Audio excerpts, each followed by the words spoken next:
Assalamualaikum warahmatullahi wabarakatuh. Salam sejahtera bagi kita semua. Om Swastiastu, Namo Buddhaya, salam kebajikan. Selamat pagi Bapak Ibu Asesor Penilai Sertifikasi Dosen Gelombang 1 tahun 2026. Perkenalkan, nama saya Arlan Tahir, dosen pada program studi akuntansi Fakultas Ekonomi dan Bisnis Universitas Yapis Papua. Video ini disusun sebagai salah satu kelengkapan persyaratan dalam pengajuan sertifikasi dosen gelombang 1 tahun 2026, khususnya untuk meningkatkan kinerja dosen dalam pelaksanaan Tridharma perguruan tinggi pada bidang pendidikan dan pengajaran melalui penilaian diri dan unjuk kerja Tridharma perguruan tinggi atau PDD UKT-PT. Pada kesempatan ini, mata kuliah yang saya pilih sebagai contoh dalam video pembelajaran adalah akuntansi manajemen, yang merupakan salah satu mata kuliah yang ada di program studi akuntansi. Mata kuliah akuntansi manajemen memiliki bobot 3 SKS yang terdiri atas 2 SKS teori dan 1 SKS praktik pemecahan masalah melalui berbagai studi kasus yang relevan dengan dunia usaha dan industri.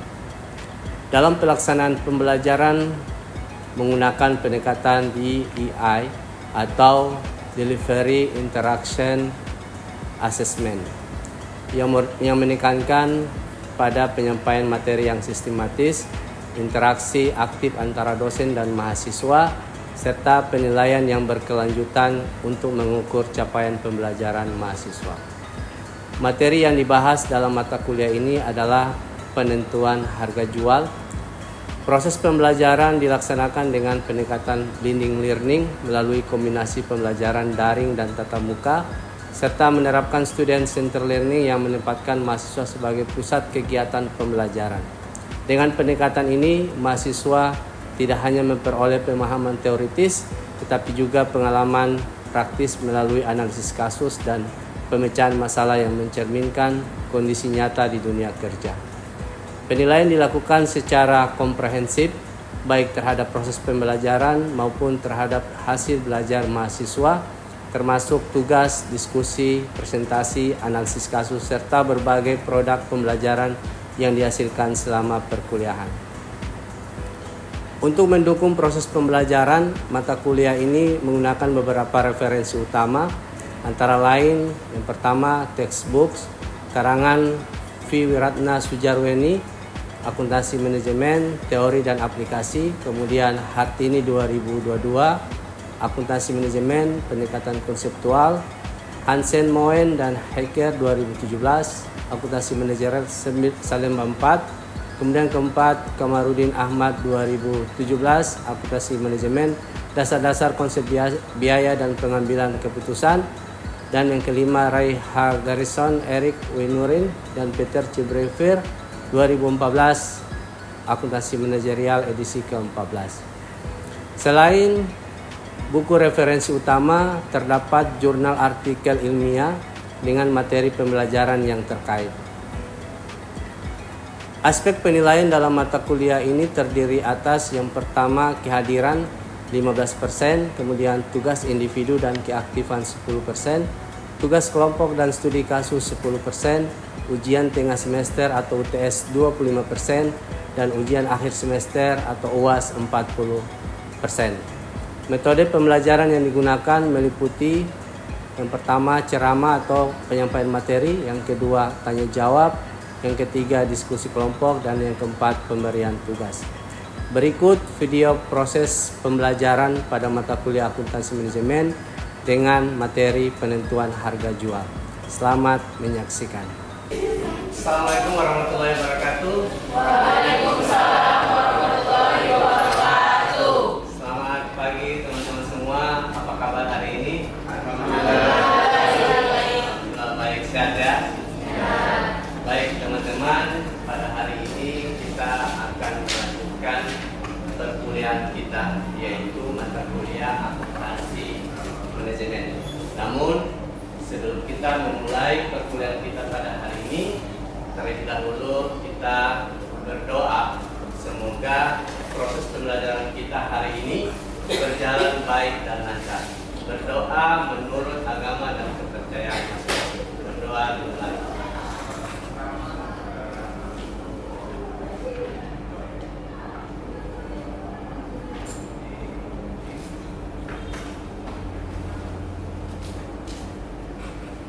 Sudah selesai. Baik teman-teman, selanjutnya Bapak akan melakukan absensia. Jika dipanggil namanya, silakan mengangkat tangan dan merespon. Ya.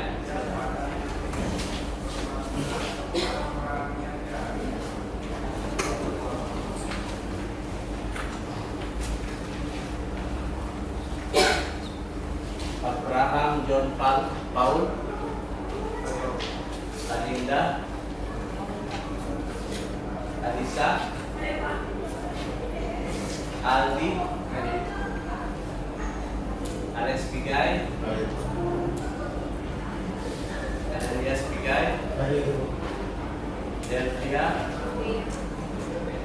Desti, Dia, Yan Astuti, Dian Raini,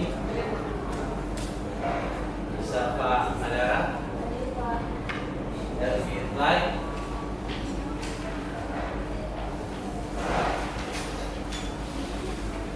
baik, hadir semua ya. Baik teman-teman, hari ini kita akan belajar ya materi tentang penentuan harga jual. Namun sebelum Bapak masuk kepada materi kita pagi hari ini, Bapak ingin menanyakan terlebih dahulu kepada teman-teman, minggu lalu kita telah mempelajari materi tentang apa? Saya, ya silakan. Saya Pak, pada materi minggu lalu kita telah mempelajari materi tentang harga pokok produk. Ya, benar sekali ya. Jadi materi kita berikan aplaus dulu. Oke, jadi materi minggu lalu kita mempelajari materi tentang harga pokok produk, di mana menghitung harga pokok produk menghitung dengan cara menggunakan metode full costing, kemudian variable costing dan activity based costing. Ya, baik teman-teman, tentunya materi hari ini ada relevansinya dengan materi minggu lalu. Kenapa? Karena sebelum kita menentukan harga jual, maka terlebih dahulu kita harus mampu menghitung harga pokok produk. Ya. Baik teman-teman, pokok pembahasan kita hari ini adalah penentuan harga jual. Setelah mengikuti mata kuliah ini, ya, yang pertama diharapkan mahasiswa mampu menjelaskan definisi dari harga jual. Kemudian yang kedua diharapkan mahasiswa mampu menjelaskan metode dalam penentuan harga jual, dan yang ketiga diharapkan mahasiswa mampu menjelaskan strategi dalam penentuan harga jual. Baik teman-teman, kita ke penentuan harga jual. Pertanyaannya, mengapa kita penting mempelajari penentuan harga jual? Karena ketika kita mampu mempelajari penentuan harga jual, maka kita akan mampu menetapkan harga untuk menutupi semua biaya yang kita keluarkan. Nah, kemudian dapat mendapatkan keuntungan, kemudian dapat menarik konsumen, dan tentunya untuk keberlangsungan usaha dalam jangka waktu yang panjang. Ya. Baik teman-teman, kita masuk kepada pokok pembahasan yang pertama adalah definisi harga jual. Ya. Namun sebelum Bapak menjelaskan apa yang dimaksud dengan harga jual, apakah teman-teman tahu apa yang dimaksud dengan harga jual? Ya, silakan, Umar. Menurut saya Pak, harga jual adalah harga yang ditetapkan oleh perusahaan untuk menjual produknya kepada konsumen. Ya, betul sekali kita. Ya, benar sekali ya. Jadi jawabannya kita tampung dulu ya. Adakah yang lain yang bisa menjawab apa yang dimaksud dengan harga jual? Ya, silakan. Kalau menurut saya Pak, harga jual adalah nilai yang harus dibayar oleh konsumen untuk mendapatkan suatu produk pada dasar. Ya, benar sekali. Ya, jadi dari kedua jawaban tadi semuanya sudah benar. Maka marilah kita lihat secara komprehensif apa yang dimaksud dengan harga jual. Nah, ini adalah definisi dari harga jual. Harga jual adalah sejumlah uang yang dibebankan atas suatu produk atau jasa atau jumlah dari nilai tukar konsumen atas manfaat karena memiliki atau menggunakan produk atau jasa tersebut. Ya, jadi intinya harga jual ini adalah menutupi seluruh biaya kemudian menghasilkan keuntungan. Nah, itu yang maksudnya. Oke, selanjutnya kita masuk kepada pokok pembahasan yang kedua, yaitu metode penentuan harga jual. Ya. Jadi teman-teman, dalam metode penentuan harga jual ini ada 3 metode. Metode yang pertama adalah metode penentuan harga jual berdasarkan biaya. Kemudian yang kedua, metode penentuan harga jual berdasarkan pesaing atau kompetitor. Dan yang ketiga, metode penentuan harga jual berdasarkan permintaan. Nah, kita ulas satu persatu.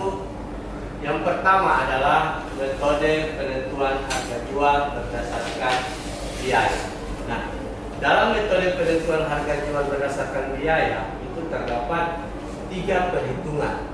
Ya, perhitungan yang pertama menggunakan cost price pricing. Ya. Kemudian yang kedua menggunakan markup pricing. Yang ketiga menggunakan break even point atau titik imbas. Nah, kita bahas satu persatu. Metode penentuan harga jual berdasarkan biaya. Yang pertama, cost price pricing method. Ya. Artinya, cost price pricing method ini yaitu menambahkan keuntungan dari total biaya produksi. Rumusnya adalah harga jual total sama dengan biaya total tambah margin. Ya. Contoh, misalkan Rudy penjual es kopi. Ya. Rudy dalam pembuatan es kopi, biaya variabel es kopinya itu tentunya ada kopi, ada esnya, kemudian ada gelasnya, ya, ada sedotannya. Ya. Misalkan kopi harganya 1.000, gula harganya 500. Gelas harganya 1.000, ya, sedotan harganya 500 ya. Jadi total biaya produksi adalah 3.000 rupiah.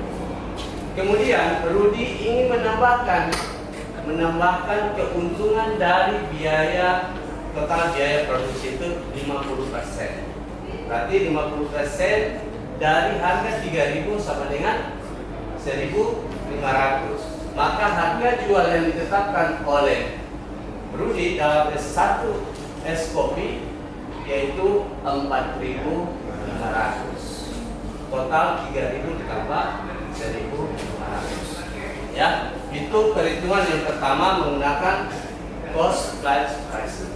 Nah, kemudian perhitungan yang kedua adalah menggunakan markup pricing. Nah, apa yang dimaksud dengan markup pricing? Markup pricing ini adalah menambahkan keuntungan dari harga jual. Ya.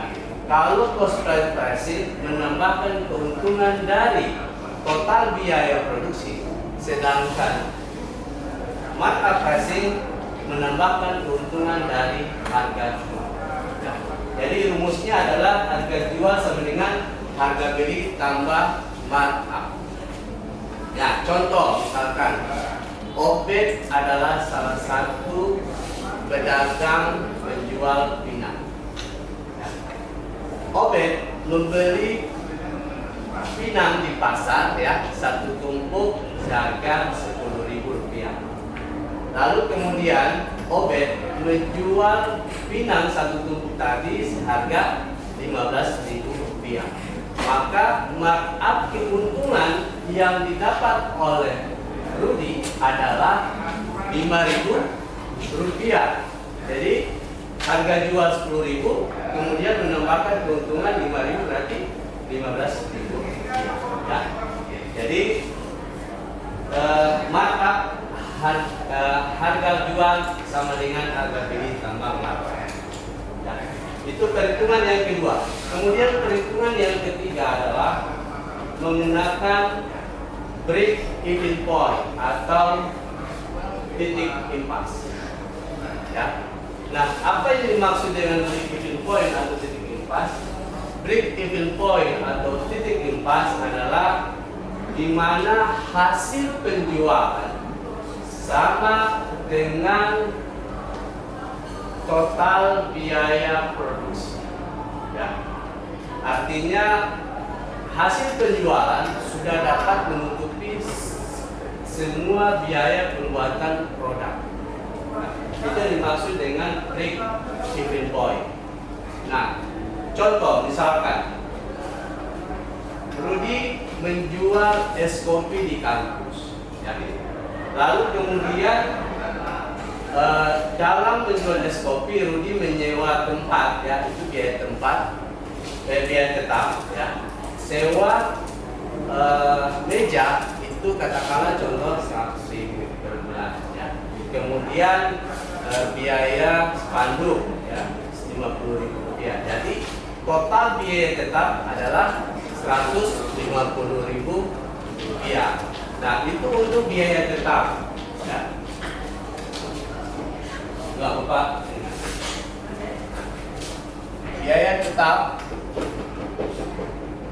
ya, biaya tetap, ya. Ini apa?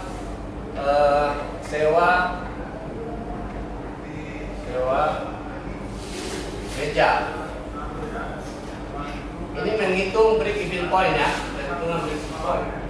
Sewa meja Rp100.000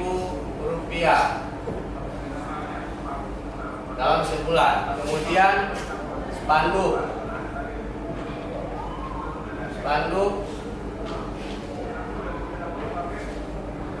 Rp50.000, ya. Jadi total Rp150.000.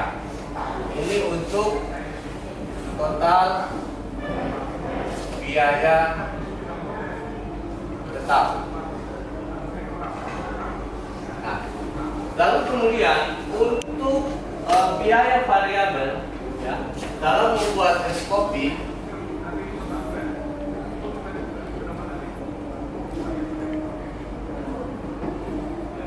misalkan kopi harga Rp1.000, gula Rp500, kemudian es batu, ya, es batu Rp500, ya. Kemudian gelas, ya, gelas Rp1.000. Jadi total biaya variabel dalam pembuatan satu gelas es kopi adalah Rp3.000. Nah, kita sudah dapat nih biaya tetap dan biaya variabel. Nah, pertanyaannya, ya, berapa es kopi yang harus dijual oleh Rudi dalam sebulan untuk menutupi semua biaya, baik itu biaya tetap maupun biaya variabel. Ya. Kita menggunakan break even point, ya. Titik impas.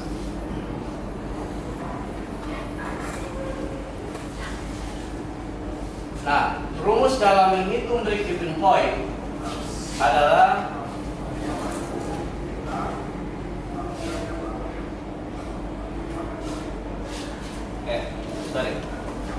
sebelumnya kita menghitung dulu. Ini kita sudah dapat ya, biaya tetap 150.000, biaya variabel 3.000 rupiah. Nah, perhitungannya yang pertama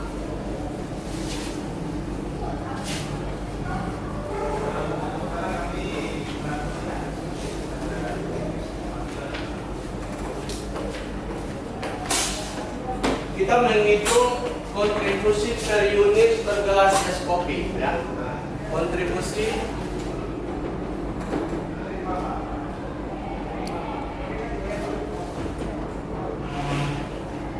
per gelas es kopi.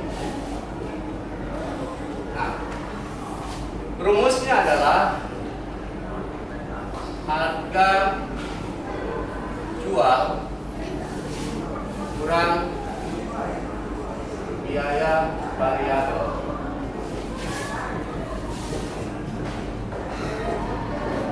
Nah, untuk penjualan es kopi tadi, biaya variabel tadi berapa? 3.000 rupiah, ya. 3.000 rupiah. Nah, Rudi menetapkan harga jual es kopi, satu es kopi, harga jualnya 5.000 rupiah. Jadi keuntungan yang didapat dari penjualan es kopi berapa? 5.000 kurang 3.000? 2.000 rupiah. Nah, ini yang dinamakan kontribusi per unit gelas es kopi. Ya, kontribusi per gelas es kopi. Nah, kita hitung kontribusi per gelas es kopi, harga jual dikurangi dengan biaya variabel, ya. Tadi harga jualnya berapa? 5.000. 5.000.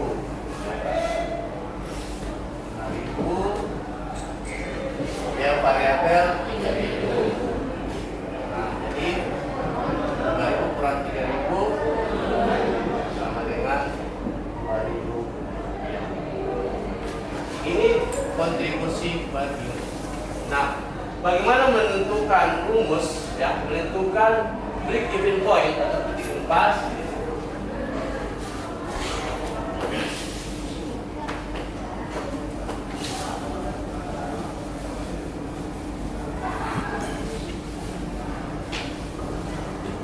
Ya.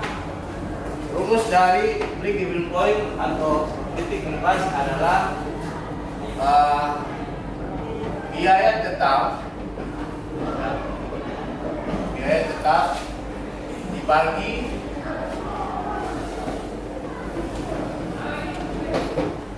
biaya tetap dibagi biaya kontribusi, ya, kontribusi per gelas. Nah, biaya tetap tadi berapa? 150.000 rupiah. Kontribusi per unit tadi berapa? 2.000 rupiah. 150.000 bagi 2.000, 75. Ya. Jadi kesimpulannya, Rudi dalam sebulan harus menjual es kopi 75 gelas. Dan itu sudah menutupi keseluruhan biaya, baik biaya variabel maupun biaya tetap. Namun ketika dalam sebulan Rudi mampu menjual di atas 75 gelas, maka Rudi mendapatkan keuntungan. Namun sebaliknya, ketika Rudi menjual di bawah 75 es gelas, maka Rudi mengalami kerugian.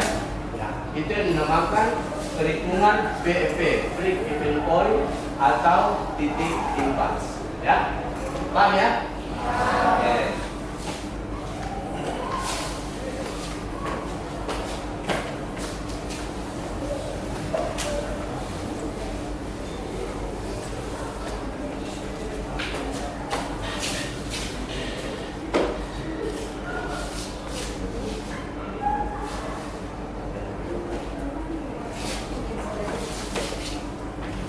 Oke, baik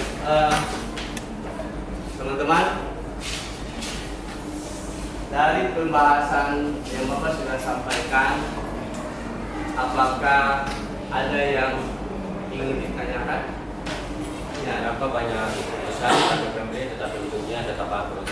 ya, pertanyaan yang bagus ya, kita lihat apa. Jadi pertanyaannya, mengapa perusahaan banyak melakukan penjualan tapi ujungnya mengalami kebangkrutan? Ya, karena biasanya perusahaan itu ya menetapkan harga jual ya di bawah keuntungan sehingga tidak menutupi biaya-biaya yang lainnya.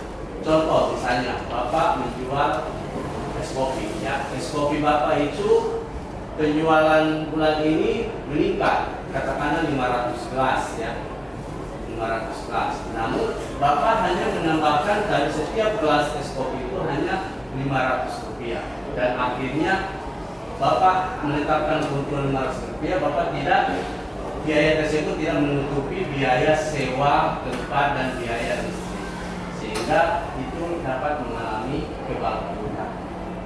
Ya, jadi yang poin penting sebelum kita menentukan harga jual, maka kita harus melihat semua biaya-biaya, baik biaya tetap maupun biaya variabel, sehingga kita tidak mendapatkan kerugian. Ya, gitu ya. Oke, selanjutnya ada yang lain? Ya, silakan. Apakah harga jual yang paling murah pasti akan menghasilkan penjualan yang paling banyak? Oke, baik. Terima kasih. Pertanyaan ya, pertanyaannya yang cukup bagus ya. Mengapa apakah dengan harga yang murah akan meningkatkan penjualan? Ya, belum tentu. Jawabannya belum tentu. Kenapa? Biasanya konsumen itu bukan hanya melihat dari harga, tapi melihat dari kualitas produk. Yang contoh, misalkan Bapak ya, es kopi Bapak harga 5.000. Nah, Aldi es kopinya harganya 10.000. Tapi kalau dilihat dari kualitas rasa, lebih enak rasa kopinya Aldi, meskipun harganya 10.000. Ya. Kemudian mungkin dari kemasannya juga lebih baik, pelayanannya juga lebih baik, maka konsumen tetap akan membeli produknya Aldi dengan harga 10.000. Ya, jadi intinya kita harus memperhatikan, selain memperhatikan harga, kita yang terpenting itu kualitas dari produk kita. Ya, berarti ya. Oke. Selanjutnya ada lagi yang ingin tanyakan? Cukup? Ya, oke. Demikian video proses pembelajaran yang dapat saya sajikan dalam mata kuliah Akuntansi Manajemen pada program studi Akuntansi Universitas Yapis Papua. Saya mengucapkan terima kasih kepada tim asesor atas waktu, perhatian, dan kesempatan yang diberikan untuk menilai proses pembelajaran ini.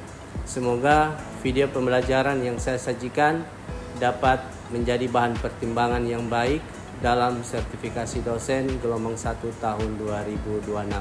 Wassalamualaikum warahmatullahi wabarakatuh.